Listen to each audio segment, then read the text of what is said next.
2024 లేదా 25లో డిగ్రీ లేదా బీటెక్ చదివారా? సాఫ్ట్‌వేర్ జాబ్ కోసం ఎదురు చూస్తున్నారా? అయితే కోడ్ జ్ఞాన్ 100 డేస్ కోర్సులో చేరండి. జాబ్ సాధించండి. Welcome to Suman TV. నేను మీ సుమన్ టీవీ నాగ్. చాలా మంది ఇళ్లలో మనం ఒకటి అనుకుంటూ ఉంటాం. జనరల్గా జరిగేటువంటి డిస్కషన్, పేరెంట్స్ దగ్గర నుంచి వచ్చేటువంటి ఆస్తిపాస్తులు ఎవరైనా సరే షేర్ చేసుకుంటారు. అది ఆడపిల్లైనా సరే మగపిల్లలైనా సరే. పేరెంట్స్ దగ్గర నుంచి వచ్చేటువంటి అప్పుని ఆల్మోస్ట్ కొంతమంది ఏంటంటే అంటే కొన్ని ఫ్యామిలీస్లో మగపిల్లలు మాత్రమే షేర్ చేసుకుంటూ ముందుకు వెళ్ళిపోతూ ఉంటారు. అంటే పేరెంట్స్ చేసినటువంటి ఏవైతే అప్పులు ఉన్నాయో వాటిని తీర్చడం కోసం. ఆడపిల్లకు కూడా హక్కు ఉందా, ఉంటే ఏ విధంగా ఉంటుంది, చట్టాలు అటువంటి వాటికి ఏం చెప్తున్నాయి అనేది ఈరోజు మనతో పాటు హైకోర్టు అడ్వకేట్ అలగర్రి రవీంద్రనాథ్ గారు ఉన్నారు. అది వారి మాటలోనే తెలుసుకుందాం. Hello sir. హాయ్ అండి నాగరాజ్ గారు. అన్నిట్లోనూ సమాన హక్కు కావాలి అనుకునేటువంటి ఉద్దేశంతో ముందుకు వెళ్తూ ఉంది. ఆ ఆలోచన కూడా ఎవరు తప్పు పట్టేలా లేరు. అది ఎక్కడి వరకు వచ్చిందంటే సొంత ఇల్లు లేదు తెలిసి ఆడపిల్లలకి అనే స్థాయికి వచ్చిందనమాట. ఆ ట్రెండ్ మారే కొద్దీ అన్నీ మారుతూ వస్తున్నాయి సార్. 18 ఏళ్ళు నిండిన తర్వాత ఆడపిల్ల కట్నం రూపంలో తండ్రి దగ్గర నుంచి తీసుకోవాల్సింది మొత్తం తీసుకుని వెళ్తుంది.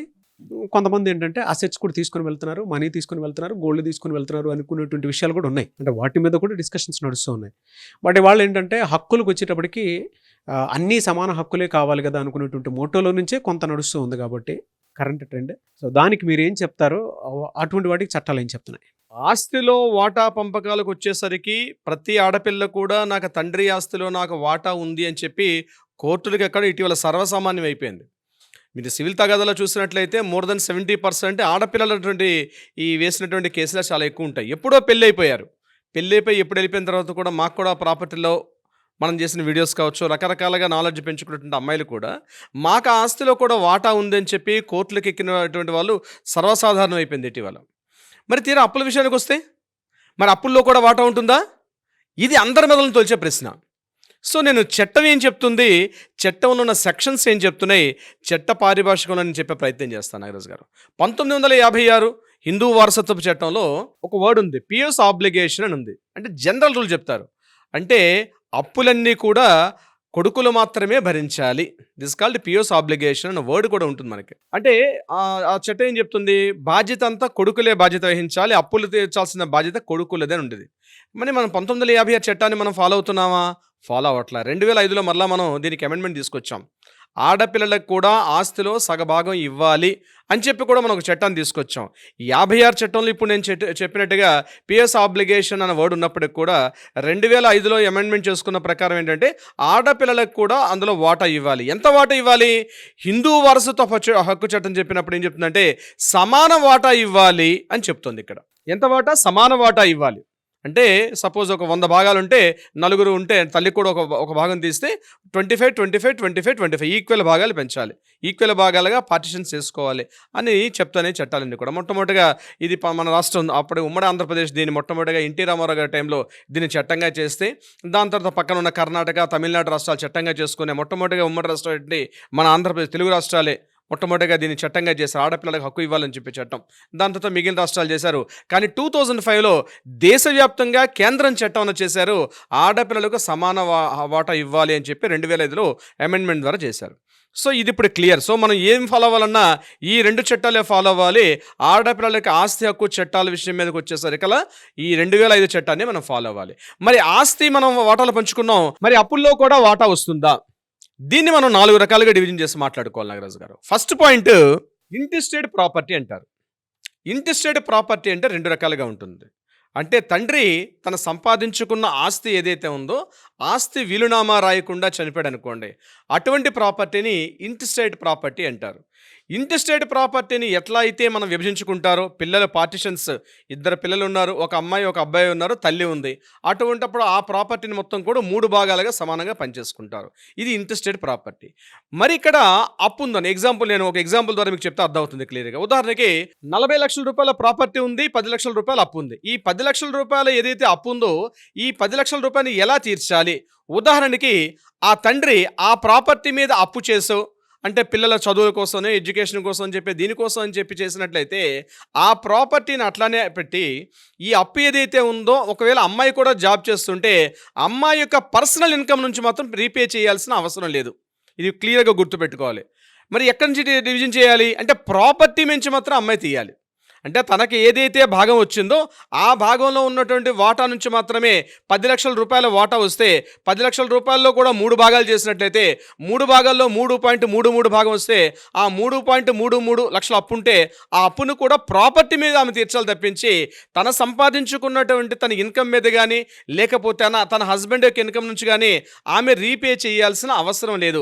ఒకవేళ ఆమె రీపే చేయమని చెప్పి ఆ కుటుంబ సభ్యులు కానీ ఫోర్స్ చేసినట్టయితే ఆమె కోర్టును ఆశ్రయించే అవకాశం కూడా ఉంటుంది. ఇది నెంబర్ 1 పాయింట్. దీన్ని ఇంటిస్టేట్ ప్రాపర్టీ అంటారు.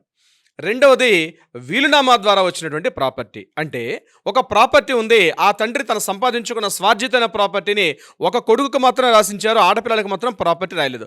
అటువంటి సందర్భాల్లో ఆయన యొక్క స్వార్జితమైన ఆస్తి కాబట్టి ఈ అమ్మాయి ఆ యొక్క వీలునామాని ఛాలెంజ్ చేసే అవకాశం లేదు. ఎందుకంటే బతుకున్నప్పుడు తండ్రి రిజిస్ట్రేషన్ చేసుకున్నాడు, సాక్ష్యంతకాలు ఉన్నాయి, ఆ ప్రాపర్టీ ఈజ్ ద వ్యాలిడ్. కాబట్టి ఇక్కడ ఆ ప్రాపర్టీ వాల్యూ ఇందాక మనం అనుకున్నట్టుగా 40 లక్షల రూపాయల ప్రాపర్టీ ఉంది, 10 లక్షల రూపాయల అప్పు ఉంది. సో ఈ అమ్మాయికి ప్రాపర్టీ రాలేదు, అప్పు కూడా రాలేదు. కాబట్టి ఆ 10 లక్షల రూపాయల అప్పును కూడా ఆ అబ్బాయి మాత్రమే తీర్చాల్సిన అవసరం ఉంటుంది. ఎందుకంటే ఈ అమ్మాయికి ఆస్తి రాలేదు, అప్పు కూడా రాలేదు. కాబట్టి దాన్ని తీర్చాల్సిన అవసరం ఆ అమ్మాయికి ఎట్టి పరిస్థితిలో ఉండదు. ఇది వీలునామా రాయకుండా కానీ తండ్రి చనిపోతే. ఇక 3వ పాయింట్ మీకు చెప్పే ప్రయత్నం చేస్తాను. కో-బారోవర్ కేసు అంటారు. కో-బారోవర్ కేసు అంటే ఒక తండ్రికి ఒక స్థలం ఉంది, ఆ స్థలాన్ని ఒక ఇల్లు కట్టుకుందాం అనుకున్నాడు, ₹1,00,00,000 లోన్ తీసుకున్నాడు. ఆ ₹1,00,00,000 లోన్ తీసుకునేటప్పుడు ఆ అమ్మాయి ఆ టైంలో జాబ్ చేస్తుంది. ఇది ఒక అమ్మాయి ఒక కొడుకు, అంటే ఒక కూతురు కొడుకున్నారు. కూతురు ఆల్రెడీ జాబ్ చేస్తుంది, ఇంకా కొడుకు సెటిల్మెంట్లో రాలేదు. ఆ కూతురు యొక్క కో అప్లికెంట్గా పెట్టి ఆ తండ్రి లోన్ తీసుకున్నాడు. అంటే తండ్రి ఇన్కమ్ను చూపించారు, కో అప్లికెంట్గా అమ్మాయిని కూడా జాయిన్ చేసి ఇద్దరు కలిసి ₹1,00,00,000 లోన్ తీసుకొని ఆ స్థలం మీద ఒక 267 గజాల స్థలం మీద ఒక బిల్డింగ్ కన్స్ట్రక్షన్ చేశారు. సో కొన్ని ఈఎంఐలు పే చేయగానే తండ్రి అకస్మాత్తుగా మరణించాడు. అటువంటి సందర్భంలో ఆ లోన్ ఈఎంఐ ఎవరు క్లియర్ చేయాలి? ఎప్పుడైతే కో అప్లికెంట్గా కో-బారోవర్గా ఎవరైతే అప్లికెంట్ ఉన్నారో అతను ఆ అమ్మాయి మీద మాత్రమే పూర్తిగా తీర్చమని చెప్పి బ్యాంకర్స్ ఫోర్స్ చేస్తారు తప్పించి ప్రాపర్టీ ఉంది కాబట్టి డివిజన్ చేసుకున్నారు చేయమని చెప్పి ఆ అబ్బాయిని ఫోర్స్ చేసే అవకాశం అయితే లేదు. ఇది కో-బారోవర్ కేసు అంటారు. ఇది కూడా చాలా ఇంపార్టెంట్ పాయింట్. అది ఇక 4వ పాయింట్ HUF నెసెసిటీ కేసు అంటాం దీన్ని. అంటే హిందూ అన్డివిడెడ్ ఫ్యామిలీ, అంటే హిందూ అవిభాజ్య కుటుంబాలు, అంటే జాయింట్ ఫ్యామిలీలో ఉన్నారు. ఆ యొక్క జాయింట్ ఫ్యామిలీలో ఉన్నటువంటి తండ్రి తన వాటాగా తన పార్టిషన్కి ఏదైతే వచ్చిందో దాని మీద అతను లోన్ తీసుకొని తన కుటుంబ ఖర్చుల నిమిత్తం, తన పిల్లల చదువు నిమిత్తం కానీ ఇతరత్రా ఏదైనా చేసి ఒక లోన్ తీసుకొని ఆ లోన్ తీర్చకుండా తండ్రి చనిపోయాడు. ఇది మాత్రం అన్డివైడెడ్ ఫ్యామిలీ, ఆ ప్రాపర్టీ జాయింట్ ఫ్యామిలీ ఉంది. ఆ జాయింట్ ఫ్యామిలీ మాత్రం ఎసెట్ ప్రాపర్టీ ఎక్కడుంది, తన పాటు తీసుకోవడానికి అవకాశం లేదు. అది హిందూ HUF ఫ్యామిలీలో ఉండిపోయింది. అటువంటి సందర్భాల్లో ఈ లోన్ ఎవరు తీర్చాలి? మరి అమ్మాయి తీర్చాలా, అబ్బాయి తీర్చాలా? తప్పనిసరిగా అమ్మాయి అయినా సరే, అబ్బాయి అయినా సరే తండ్రి చేసినటువంటి లోన్ తీర్చాల్సిన అవసరం లేదు. వాళ్ళ పర్సనల్ శాలరీ దగ్గర నుంచి కానీ వాళ్ళ పర్సనల్ బిజినెస్ నుంచి కానీ తీర్చాల్సిన అవసరం లేదు. హిందూ HUF ఫ్యామిలీలో అన్డివైడెడ్ ఫ్యామిలీలో ఏదైతే ప్రాపర్టీ ఉండిపోయిందో ఆ ప్రాపర్టీ నుంచి మాత్రమే రికవరీ చేసి అక్కడ బ్యాంక్కి లోన్ కట్టాలి తప్పించి వాళ్ళ పర్సనల్ ఏదైతే ఉంటుందో దాని నుంచి తీర్చాల్సిన అవసరం లేదు అని చెప్పి చట్టాలు క్లియర్గా చెప్తుంటాయి. సో జనరల్గా రూల్ ఎలా ఉంటుంది? ఇప్పుడు నేను చెప్పిన 4 పాయింట్స్ కాకుండా జనరల్ రూల్ మాట్లాడుకుంటే తండ్రి చేసినటువంటి ఆస్తి ఏదైతే ఉందో ఆస్తిలో అమ్మాయిలు వాటాకు వస్తారు, అప్పులు మాత్రం కొడుకులు మాత్రమే భరించాలి. నేను చెప్పినట్టు పిఎస్ ఆబ్లిగేషన్ ఉంటుంది. కానీ వేరేజ్ ప్రతి కేస్ టు కేస్, ప్రతి పాయింట్ టు పాయింట్ సిచ్యువేషన్ బట్టి కూడా మారిపోతుంటాయి. కొన్ని సందర్భాల్లో అమ్మాయిలు కూడా బేర్ చేయాల్సిన పరిస్థితి వస్తుంది, కొన్ని సందర్భాల్లో అమ్మాయిలు బేర్ చేయాల్సిన పరిస్థితి ఉండదు. ఇది కేస్ టు కేస్ మారిపోద్ది. ఇప్పుడు నేను మాత్రం చెప్పిన ఒక ఎగ్జాంపుల్గా 4 పాయింట్లు చెప్పాను. మనం మాట్లాడుకుంటూ వెళ్తే నాగరాజు గారు ఇంకొక 15 నిమిషాలు మనం మాట్లాడుకోవచ్చు. ఇంకొక 10 పాయింట్లు కూడా యాడ్ అవుతాయి ఇందులో మనకి నాగరాజు గారు. దీనికి సంబంధించి ఎవరైనా సరే అండి, బ్రదర్స్ సిస్టర్స్ ఎవరైనా సరే, ఈవెన్ అప్పులైనా సరే సరి సమానంగానే షేర్ చేసుకోవాలి అనుకునేటువంటి కొన్ని టర్మ్స్ అండ్ కండిషన్స్లో మీ దాకా రావాలి అనుకునేటువంటి వాళ్ళు ఉంటారు. వాళ్ళు మిమ్మల్ని అప్రోచ్ అవ్వాలంటే ప్రాసెస్ ఏంటి? తప్పనిసరిగా నాగరాజు గారు దీనికి సంబంధించి చాలా సెన్సిటివ్ మ్యాటర్స్ ఇవన్నీ కూడా. ఇళ్లలో చాలా గొడవలు అవుతుంటాయి. రీసెంట్గా నా దగ్గరకు వచ్చే కేసులు కూడా అదే విషయంలో. సో దీనికి సంబంధించి ఏమైనా అనుమానాలు, డౌట్లు, సందేహాలు, సూచనలు కావాలంటే తప్పనిసరిగా కింద స్క్రోల్ అవుతున్న నెంబర్ని కాంటాక్ట్ చేయండి.